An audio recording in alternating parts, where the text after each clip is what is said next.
तो बोइंग और नॉकिंग को जानने के लिए सबसे पहले हमें जानना है कि एक नॉर्मल अलाइनमेंट क्या है।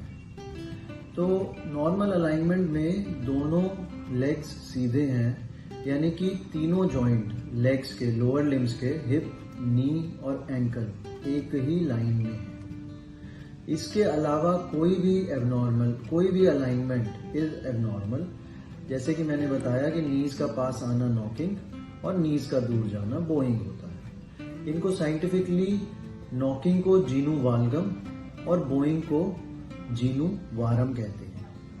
अब बात करते हैं कि नॉर्मल ग्रोथ के साथ अलाइनमेंट कैसे वेरी करता है, क्योंकि कुछ एज ग्रुप्स में बोइंग और नॉकिंग एक नॉर्मल प्रोसेस है, फिजियोलॉजिकल है और ट्रीटमेंट की जरूरत नहीं होती। तो एक बच्चा जब पैदा होता है तो उसके लेग्स कर्व्ड होते हैं और उसको थोड़ी बोइंग होती है। इसको बोलते हैं फिजियोलॉजिकल बोइंग या फिजियोलॉजिकल जीनू वार्म। जैसे जैसे बच्चा बढ़ता है, उसकी ग्रोथ होती है, उसके पैर अपने आप सीधे होते हैं, बोइंग करेक्ट होती है और एशियन पॉपुलेशन में लगभग अराउंड 2 इयर्स पैर सीधे हो जाते हैं। 2 इयर्स के बाद अपने आप नीज थोड़े पास आने लगते हैं, लेग्स दूर जाने लगते हैं, फीट दूर जाने लगते हैं, जिसको हम फिजियोलॉजिकल जीनू वाल्गम या फिजियोलॉजिकल नॉकिंग भी बोलते हैं। और ये प्रक्रिया 6 साल तक चलती रहती है। नॉकिंग थोड़ी थोड़ी बढ़ती रहती है 2 to 6 इयर्स।